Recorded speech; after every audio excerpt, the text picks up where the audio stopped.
Namaskar and welcome to Indian Diplomacy, show on India's national television channel Doordarshan about Indian foreign policy, India's international relations, and key regional and global developments that have an impact on India's rise.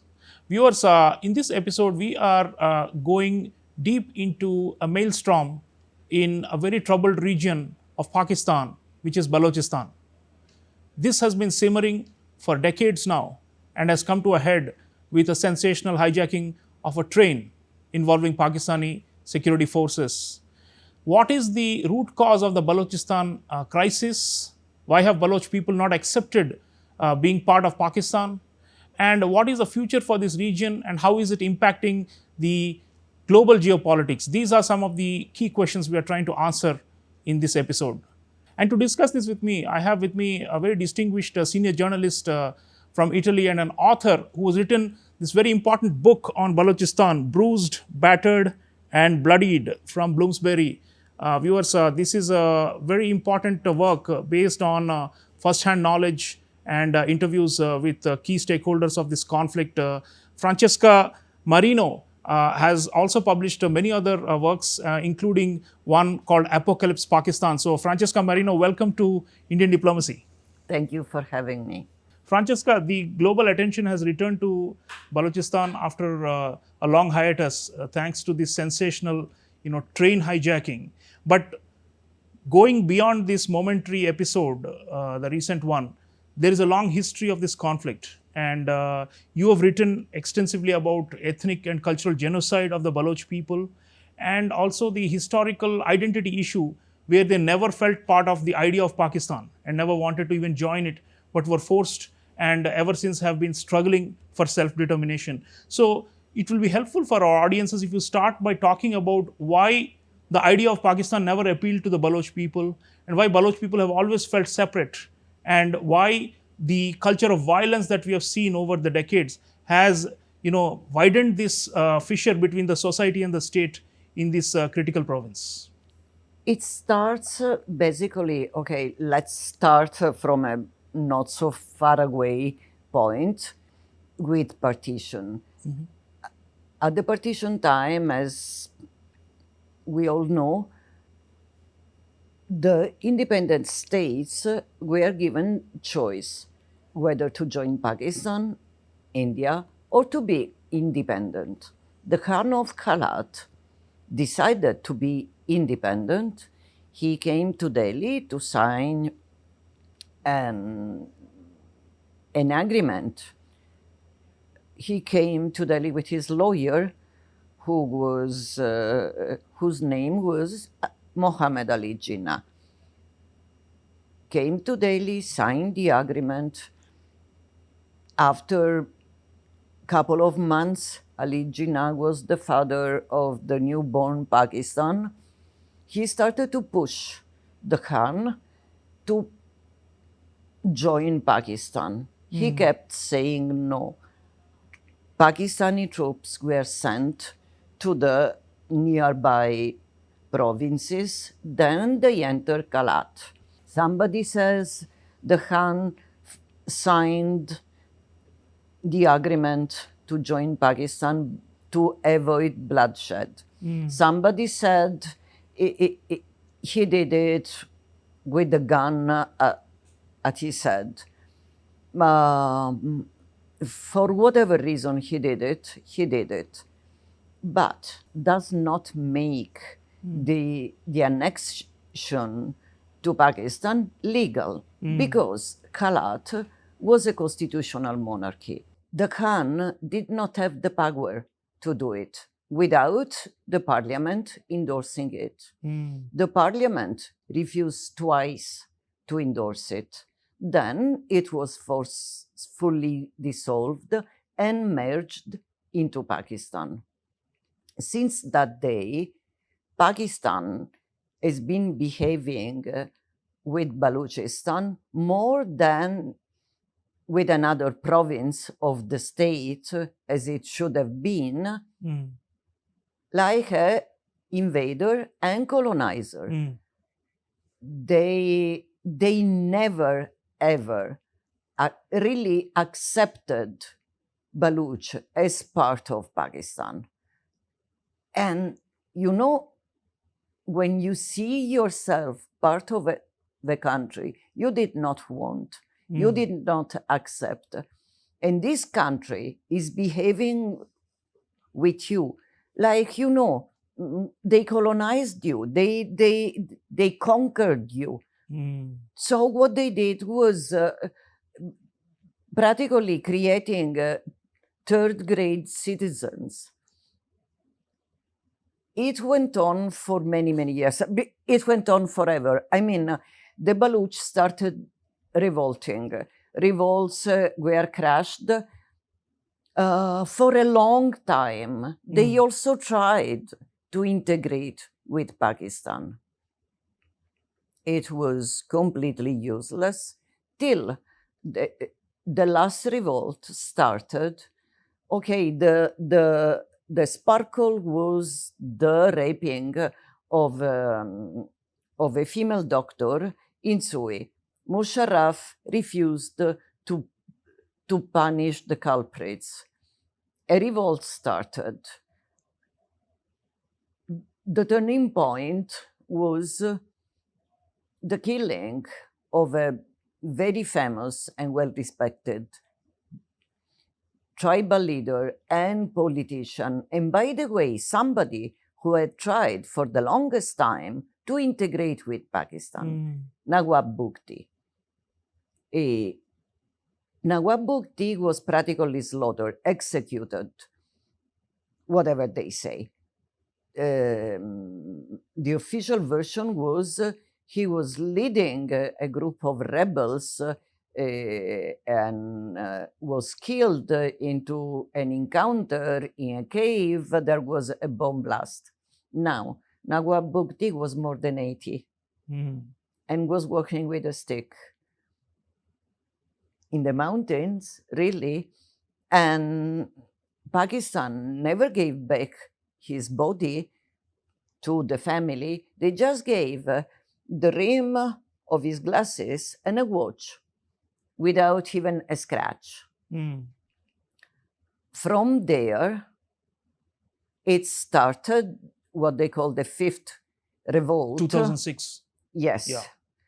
The fifth revolt, which is still going on, and it has been growing all over Francesca, these years. why have they not been able to pacify despite all these rounds and rounds of so-called pacification campaigns? The military using only brute force, but is finding resistance. And the idea of Pakistan was supposedly that it is for all the Muslims of the subcontinent, right? A home for all the Muslims. So Baloch are also Islamic. So why is the Islamic factor not able to unify the Baloch into Pakistan? We saw that with Bangladesh also when the Bengalis broke away in 1971. Because first of all, Baloch, yes, are Islamic, but they are not in any way like, Islamic, like most of the Pakistan jihadi and so on. Baloch culture is largely, in that sense, you can say it is secular. The revolt during 70s was actually had a very strong cultural communist connotation. Baloch, the Islamic factor in Balochistan does not work. They tried to import Taliban, they tried to import mullahs, they tried to push on the religious card. It did not work. You can see it with the best evidence, the role women have into the Baloch protest. The peaceful demonstrations are led now by a young woman called Maharang Baloch, which is a doctor. This is another thing. Baloch Care for Education. Maharang has been recently nominated for the Nobel Prize. So there are many women leading the protest. There are also women into the suicide brigades of BLA. Amazing. So yeah, it's a misfit in Pakistan, and that's quite clear. And yet, the Pakistanis are trying to forcibly assimilate them, and every time there is a pushback. So that story, you've shown that it's also led to a lot of destruction, loss, and devastation of the people and of the ecology there and all that. Now, if you look at the broader picture, you've also mentioned in the book, and many people talk about the oil and gas, and that is the main bone of contention fueling the conflict. They say that the Pakistani state is extracting the resources either for themselves or on behalf of China, and therefore the Baloch do not accept their natural wealth being plundered like this. Let's talk a little bit about that aspect, the economic aspect of this conflict, and the energy and the resources that Balochistan has, and which is why it seems it is so coveted by Pakistan. Okay, I was telling you they behave like a colonizer and an occupation force.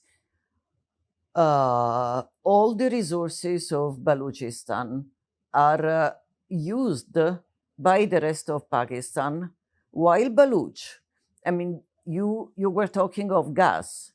The gas from Sui goes everywhere in Pakistan. Well, goes mainly in Punjab, but 3/4 of Balochistan does not have gas. Same for electricity. Same for schools, hospitals, and so on. If you check the pictures of my book, you will see what, beside Quetta, what in the broader part of Balochistan, what they call hospitals, a makeshift tent with a drip. By the way, the person who shot that pictures, Roshan Khattak, a Pakistani human rights activist and a prize winner, film director and photographer, at the moment in Cambridge for his PhD, is in this moment under threat from Pakistani ISI just because he did this. So they are not only trying to harass and intimidate people who are in the region and in the bordering countries, but also overseas in Western countries. The diaspora of Baloch people is also under threat through Pakistani agents worldwide. So I suppose it's also a threat to the civil liberties in Western countries, although you've made the point that many of the times the Western world has turned a blind eye to the plight of Balochistan. At the moment, they are not threatening Westerners, but they are threatening Pakistani citizens abroad. They killed Sajid Hussain, who was a Baloch journalist in Sweden. They killed another Baloch activist, Karima Baloch, in Canada. There has been a kind of connivance of Western governments in covering up these things. Take Justin Trudeau. Canada. Yes, take Canada. All the fuss he made for a terrorist killed in Canada. Karima's case was labeled in few hours as suicide. Like, you go all the way to the other part of the world. You are safe. You get whatever you were looking for, and then you decide to kill yourself because, jumping in the sea. Strangely enough, same modality. Sajid was drowned into a river, Karima into the sea. Then it's not clear because maybe in the lake, maybe in the sea, maybe the body flew from the lake to the sea. It's amazing. This is so, even a quote unquote a failed or a failing state like Pakistan is able to, do extrajudicial killings in thousands of miles away and are getting away with it. This is another crime. The resources in Balochistan, going back to that. Yeah. Baloch don't know what development is. There's not only oil and gas, there are the mines, copper and gold, given to Chinese. And then there's the amazing CPEC, China-Pakistan Economic Corridor. Yes. And there's that open-air prison, which is Gwadar. Gwadar has been turned into an open-air prison for Baloch. Their access to clean water, their access to the sea for fishermen has totally been cut. So Gwadar, I mean, of course, audiences worldwide, including India, know about Gwadar. It is part of the so-called crown jewel of the CPEC, China-Pakistan Economic Corridor, and it is supposedly, China's means by which they can encircle India as part of the string of pearls and all that. Now, let's focus. You already mentioned China. I mean, many of the Chinese personnel have been attacked in Balochistan and remain the targets. And clearly, the Baloch people and also the militant groups are, quite wary of the Chinese presence and what they're doing. Please tell our audiences what exactly are the Chinese doing. They built the Gwadar port, and they're also extracting the minerals. And what else? I mean, are they complicit in crimes? And what are the Chinese doing with the support of the Pakistanis there, which is enraging the Baloch so much? See, I know of people which, not now, 20 years ago, have been taken by ISI and interrogated. It happened now, but it was happening also in the past. Interrogated by ISI, and interrogated means tortured, with some Chinese intelligence officers Present there. Wow. Yes. Gwadar, it does not look strange to you that since Gwadar is operative, maybe got 15, 20 ships per year, and the so-called international airport does not get any flight. It's clearly not a commercial thing at all. It doesn't have any business sense. It's a very strategic thing the Chinese are doing there. They used to have a number of websites and also a number of boats on social media advertising Gwadar as the next work and tourist destination, trying to attract foreign investments. Now, when you want to dig a bit into the name of the companies, into the composition of the companies, partly owned by people, Chinese, linked some way to the Chinese Communist Party. The rest, retired army, Pakistani army people, wives or sons of army people, and all Punjabi. Yeah. So Gwadar is obviously a kind of like adding fuel to the fire, in Balochistan. But the Chinese voices. Yeah. There are voices since more or less a year. Voices and some paper filtered also. I don't know what happened to the two colleagues who actually published that stuff, that Pakistan has agreed to allow Chinese to use Gwadar as a military base. Because Gwadar, like all the Chinese ports, have been built with the double use, potential double use. So apparently,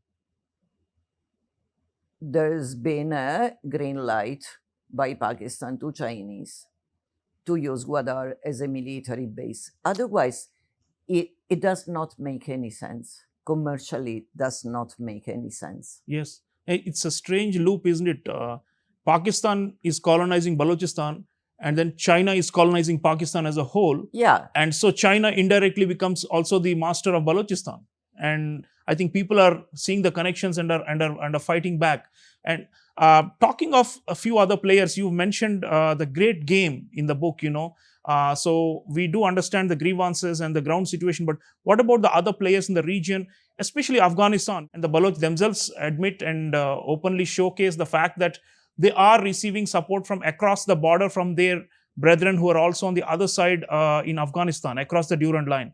So with the Taliban victory in 2021 in Pakistan, in Afghanistan, it was supposed to be a great success for Pakistan's strategy, and they were hailing it as a victory and a defeat for India and a victory for Pakistan. But now it seems like it is backfiring, because both in the Khyber Pakhtunkhwa province, the Tehrik-e-Taliban Pakistan has restarted a massive insurgency against the Pakistani armed forces, and the BLA, the Baloch Liberation Army, is also doing that in Balochistan now, bigger and more sensational attacks. So it looks like the Afghanistan, the so-called strategic depth for Pakistan, is actually become a strategic nightmare, or a morass in which they are sinking, and the resources are being drained there. So let's talk about the Afghan factor. How important is that, and how they say that Afghans have always sheltered the Baloch as a way to counterbalance the Pakistani intervention in their country. So let's talk a little bit about this mess involving Afghanistan and the Baloch. See, yes, Afghanistan has always sheltered the Baloch, even though somebody who fought in the fourth Baloch revolt and then crossed the border when the situation in Pakistan was lost, crossed the border to Afghanistan with Karbakh Shmari, and Baloch were shedding them, but when Taliban started to take power, because in that moment they were a Pakistan's tool, and there was the famous religious factor that does not work with Baloch, as I already said. So things started to change during that time, and then during all the so-called war on terror. Taliban were moved into Balochistan, were moved in Quetta, whatever. Of course, Pakistan always denied it, but they were moved into Balochistan. After the so-called peace agreement in Doha, so-called because it was a handover of the country to Taliban. Yes, yeah, exactly. Yes, Pakistan thought they could do it. One of the reasons why BLA has been declared an international terrorist group, even though Americans perfectly knew is not an international terrorist group, for the simple reason Baloch are not jihadis. Baloch don't give a damn for anything else except Balochistan. They are fighting for independence of their country. They have no religious agenda, no ideological agenda. Americans knew, but they declared them an international terrorist group to please Pakistan in that moment, because the Doha agreement was on they needed construction. Pakistani help at the time. Yes. Yeah. So Taliban went to power. ISI was forming the government, but this time things soured, because there's a divide into the Taliban government, into factions. Pakistan controls Afghanis, but the rest are not very much in Pakistan's control, and they are getting closer to Iran. And then there's the big thing of all the weapons American left in Afghanistan. Afghanistan is full of training camps. Yeah. Still, we all know They knew, they pretend not to know. There are training camps. Baloch, yes, go up and down from the border. A faction of Taliban is fighting Islamabad. So you have the environment. I mean, there's nothing strange in finding out they join hands on that specific issue to oppose the Pakistani military, yes, and their atrocities. Why not? Yeah. Last thing, we are almost out of time, Francesca. India, Baloch people have a lot of love, a lot of respect for India, and we see, especially from the ones who are in exile and in the diaspora worldwide, they keep appealing to India. And we also, morally believe that this is a just cause, because self-determination of people who are suppressed is something a democracy will always support. So your thoughts on what we can do, to help them? I mean, the Pakistanis claim all kinds of, they have a conspiracy theories that India is arming the Baloch and, giving them money and is fueling this. But, those are all cock and bull stories. What India can do to highlight this issue on the world stage? Interestingly enough, even though audios have been released by the Balochistan Liberation Army, where it is clear that their chiefs are in Afghanistan, and also there's some Iranian connection. But interestingly enough, when Pakistan blames the foreign hand behind Baloch, never mention Iran or Afghanistan. They just mean India, not because it suits them better. It's part of the ideological, yes, war. Yeah, it's what India could do, what the rest of the highlight the cause of Balochistan is a right cause. The region has been illegally occupied. Papers are there. The BLA has been called terrorist. They are called terrorist, but when they hijack the train, they released immediately women, children, and all the civilians. Who's the terrorist here? Absolutely. So viewers, fascinating conversation with Francesca Marino. We have learned about the atrocities, the abuses, and the horrific, colonization of Balochistan that the Pakistani military establishment has conducted for decades with impunity and no accountability. Pakistani people ought to know about this, their own establishment's behavior, and of course the world ought to know about it, and India will always remain resolutely morally in support of Baloch people and their cause. Let me thank Francesca Marino. You've done brave work. You have, been on the edge, on the cutting edge of research and coverage of this topic, risking your own life, and we salute you for your courageous journalism. Thank you. Viewers, let's keep our eyes on Balochistan. It is not a small localized conflict.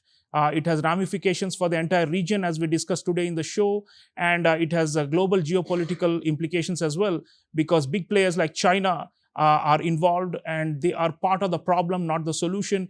India will always be on the side of solutions, and we will try to support Baloch people through moral and other diplomatic means. So this problem is not going to go away simply because of one round of violence has ended, because it's going to keep coming back until there is justice. There cannot be peace without justice, and India will always support the cause of peace with justice. Thank you for watching. I'll see you again next time. Until then, take care.